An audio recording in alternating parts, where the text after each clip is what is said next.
Hello friends, hi नमस्कार, welcome to my YouTube channel let's do and learn. Guys, आप सभी का मैं रूपाली अपने यूट्यूब चैनल में बहुत बहुत स्वागत करती हूं। और आज मैं यहां पर हिस्ट्री सब्जेक्ट लेकर आई हूं और हिस्ट्री सब्जेक्ट में प्राचीन इतिहास के बारे में यानी एंसेंट हिस्ट्री के बारे में बात करेंगे यहां पर। और आज मैं बात करने वाली हूँ 6ठी शताब्दी ईसा पूर्व के भारत के बारे में। तो आइए चलते हैं, कुछ ऑनलाइन परीक्षा में आए हुए प्रश्नों के बारे में जानते हैं। तो भारत में सबसे पुराना लौह युग जुड़ा हुआ है। लौह युग किससे जुड़ा हुआ है?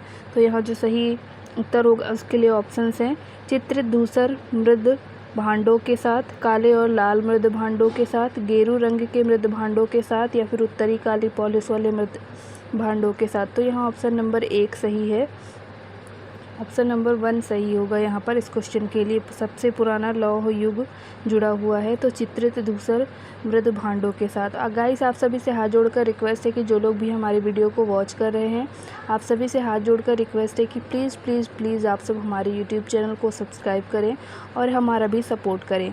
आइए चलते हैं, इसके बारे में थोड़ा सा डिटेल जान लेते हैं। तो लोहे की प्राचीनता संबंधित साहित्यिक जो उल्लेख हैं उनकी पुष्टि पुरातात्विक प्रमाणों से भी होती है। अहिच्छत्र, अतरंजी खेड़ा, आलमगीरपुर, मथुरा, रोपड़, श्रावस्ती आदि स्थलों से लौह युगीन संस्कृति के अवशेष प्राप्त हुए हैं।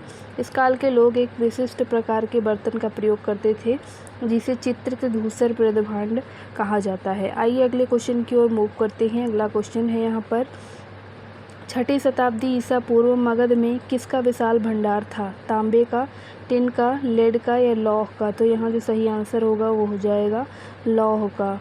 अगले क्वेश्चन की ओर चलते हैं। क्वेश्चन नंबर 3 ये कहता है कि मगध के उत्थान के लिए कौन सा प्रथम शासक उत्तरदायी था? बिंदुसार, अजातशत्रु, बिंबिसार या वासुदेव? तो यहाँ जो सही उत्तर है वो है बिंबिसार।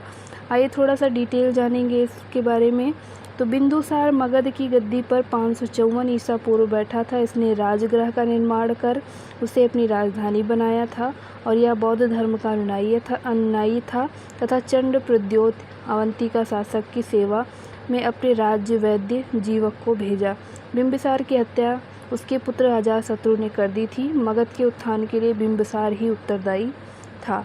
अगले क्वेश्चन की ओर चलते हैं। अगला क्वेश्चन है उस राज्य का नाम बताइए जिसने पहली बार युद्ध में हथेलियों का इस्तेमाल किया? कौशल, मगध, चंपा या फिर अवंती? तो यहाँ पर मगध हुआ था, ऑप्शन नंबर बी। ये आइए थोड़ा सा डिटेल जानते हैं। मगध राज्य ने पहली बार युद्ध में हाथियों का इस्तेमाल किया था। मगध राज्य में पाए जाने वाले जंगल में हाथी पर्याप्त संख्या में थे जिनका प्रयोग मगध सेना में किया था। तो उन्होंने किसका प्रयोग किया? तो हाथियों का प्रयोग किया था। तो ये था आपका राइट आंसर। अगले क्वेश्चन की ओर चलते हैं। अगला क्वेश्चन है हमारा क्वेश्चन नंबर 5। ये कहता है प्राचीन काल में स्रोत सामग्री लिखने के लिए प्रयुक्त भाषा थी? संस्कृत भाषा, पाली भाषा, ब्राह्मी भाषा या खरोष्ठी भाषा? तो यहाँ सही उत्तर होगा संस्कृत भाषा। प्राचीन काल के स्रोत जो है सामग्री लिखने के अधिकांशतः संस्कृत भाषा वहाँ पर प्रयुक्त होती थी।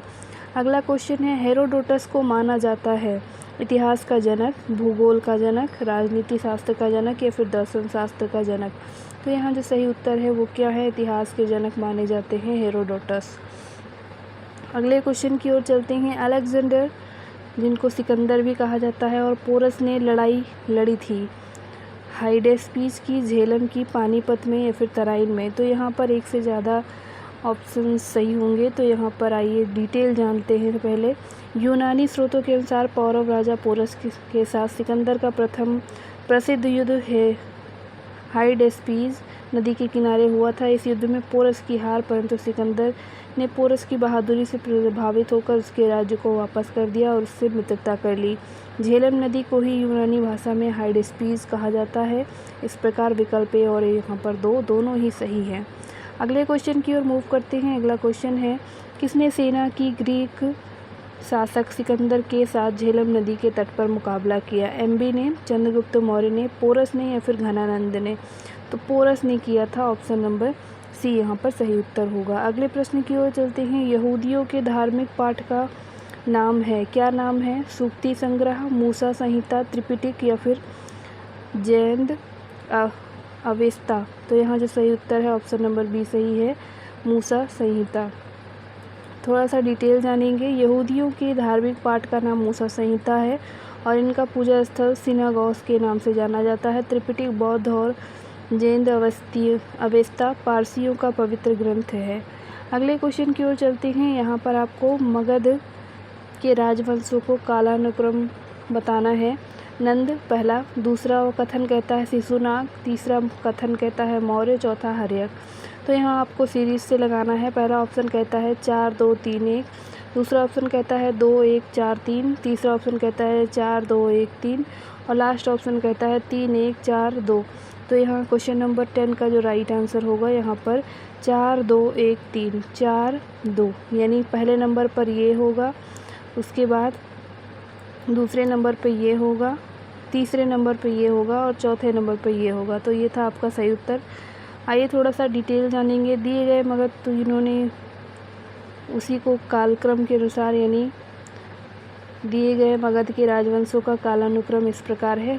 हर्यक वंश 544 से 412, शिशुनाग वंश 412 से लेकर 445 ईसा पूर्व, नंद वंश 445 से लेकर 345 से 322 और मौर्य वंश 322 से 184 ईसा पूर्व। इस प्रकार अभीष्ट उत्तर विकल्प होगा यहाँ पर। अगले क्वेश्चन की ओर चलते हैं। महाभाष्य किसने लिखा?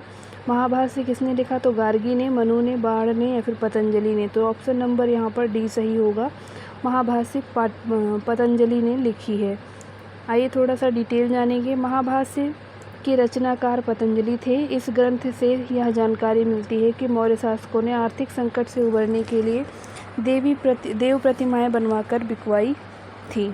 अगले क्वेश्चन की ओर चलते हैं। अगला क्वेश्चन है, निम्नलिखित नामों में से प्राचीन भारत के चिकित्सीय त्रय की पहचान कीजिए। चरक, सुश्रुत और भरत, चरक, सुश्रुत और पतंजलि, चरक, सुश्रुत और वाग्भट, चरक, वात्सायन और वाग्भट। तो क्वेश्चन नंबर 12 का जो सही उत्तर है ऑप्शन नंबर यहाँ पर सी सही होगा।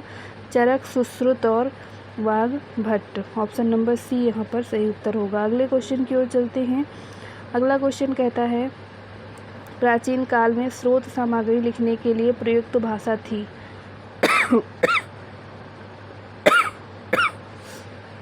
Sorry guys. संस्कृत भाषा, पाली भाषा, ब्राह्मी या खरोष्टी। तो यहाँ संस्कृत भाषा हो जाएगा ऑप्शन नंबर 1। प्राचीन काल में स्रोत सामग्री लिखने के लिए अधिकांशतः संस्कृत भाषा प्रयुक्त होती थी। तो ये था आज के सीरीज़ का अंतिम प्रश्न। और वीडियो कैसी लगी आपको कमेंट बॉक्स में कमेंट करके ज़रूर बताएं। और आप सभी से निवेदन है कि प्लीज़ आप सब चैनल को सब्सक्राइब जरूर करें। Thank you for watching. नमस्कार, जय हिंद। और वीडियो को लाइक करें।